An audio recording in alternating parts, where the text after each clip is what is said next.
Hi, and welcome back to the Untypical Podcaster. These little series of videos are about some of the things that you need to do before you start your podcast. Now, if you're like me and you just need to get going, there's nothing wrong with that. You can watch these in hindsight. But if you are one of those people that think, actually, I want to save time, I don't want to be messing around afterwards, tell me what I need to do to get started. This is part of that series. So we started with where to start, what are you going to start with? And that was thinking about your topic and what you were going to be around, what was going to be the focus of your podcast. Then we talked about your name, thinking about how to choose the right name for your podcast. And this one is thinking about, and you might not think about this one, is how often are you going to do your podcast? Now, there are some people out there that will advise that it has to be on a weekly basis. You have to be there in their faces on a weekly basis, turning up every single day, not every single day, but on that regular kind of, they say on a weekly basis. You don't take holidays, you don't take breaks. The podcast runs for the entire year and then just keeps running. Now, that is probably correct in the fact that if you are looking to launch a huge podcast, drive huge numbers, there is something in there about being able to do that on a weekly basis. But, and I will say there's a really big but in here, it takes a huge amount of effort to run a podcast. Now, if like me, when you started, you are on not a low budget, but a no budget. I had no budget. I have a small budget now, but I do everything myself. From recording to finding podcast guests to pre-interviews to actually doing the recording to editing to uploading to doing shorts, uploading onto social media, I do the whole thing. Now, I kind of went through patches. So I started off with doing it once every 2 weeks. And then I was given the advice that I probably needed to do it once a week. So I upped it and I did it once a week. I burnt out. So there is advice out there and it should be done in this way or whatever way. But if that doesn't work for you, then you're going to end up with no podcast anyway, is my thinking and my theory on it. So it's worth thinking about before you start. How much time have I got available? How much time do I want to be spending on my podcast?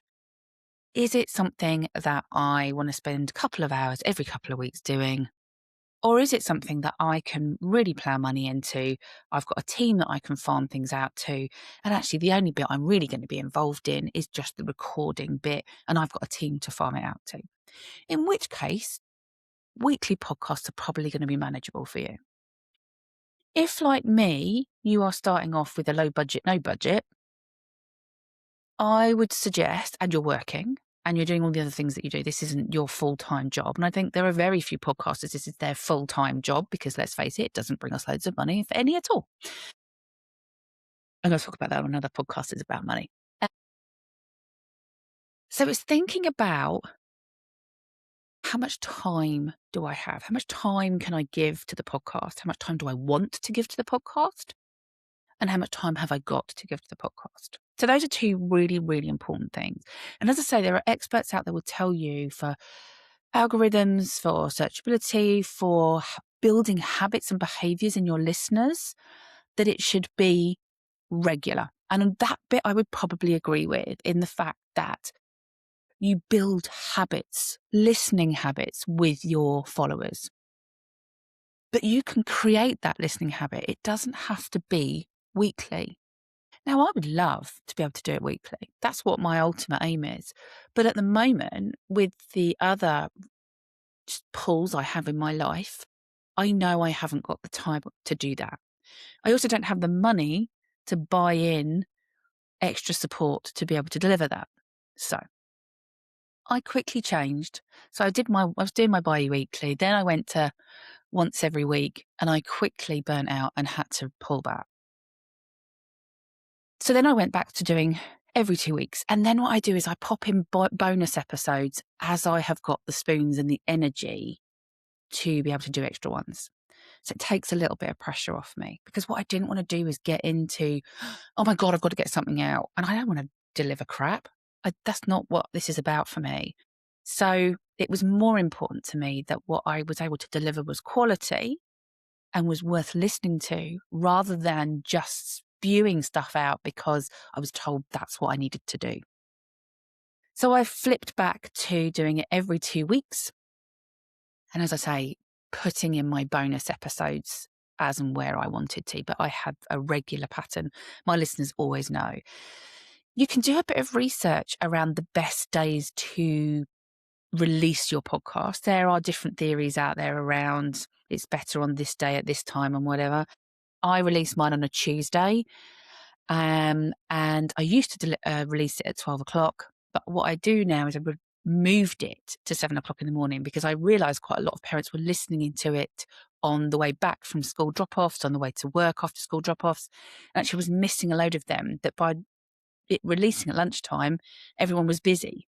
So I moved it to 7 a.m. in the morning, and that seemed to have been helpful. I know, for example, Stephen Bartlett releases his on a Monday morning, early in the morning, because he wants to get into the habit of his listeners knowing on their commutes, because that's the type of people that he is targeting, is people probably going off to work, business people, that kind of thing, that he's catching them on their commutes first thing in the week.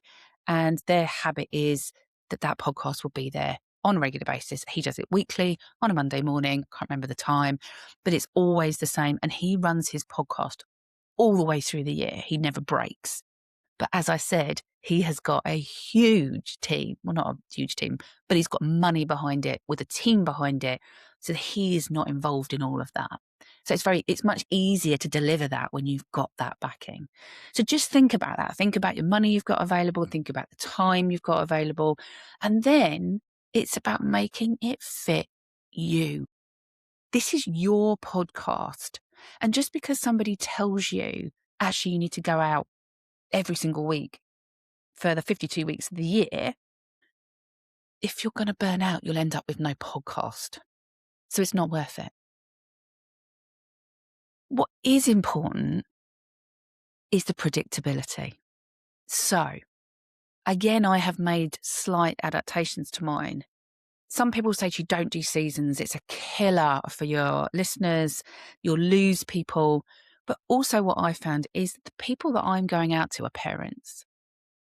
And I was watching my stats.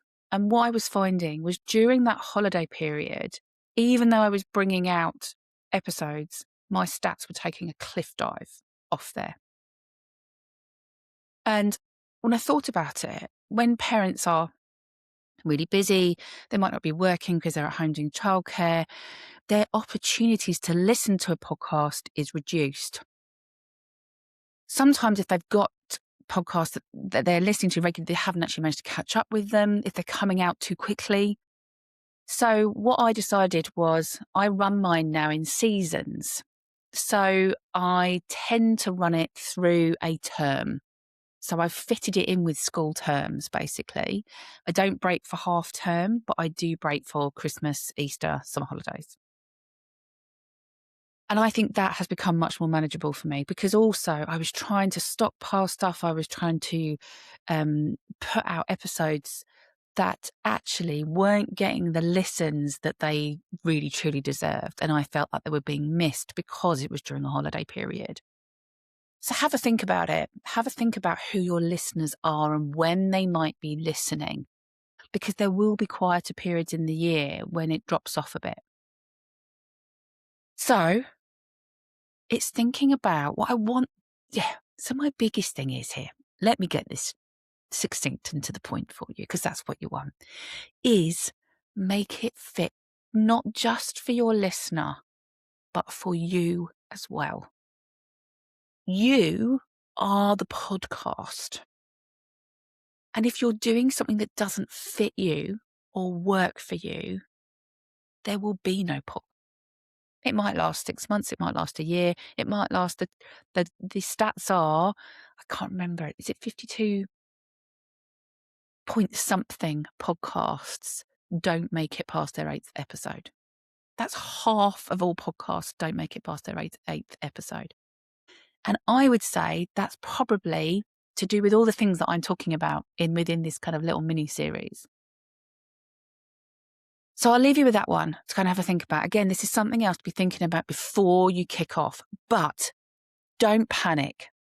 If you start off and it doesn't work, change it. Don't give up. That's what I did. I set off in a certain direction. That was kind of going okay. I took on some advice, went in another direction. Didn't work for me. Didn't give up. I changed it and I tweaked it. So don't give up. Don't panic.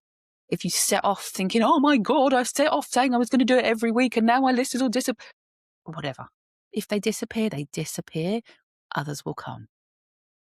But make sure it fits not just your listeners, but you as well.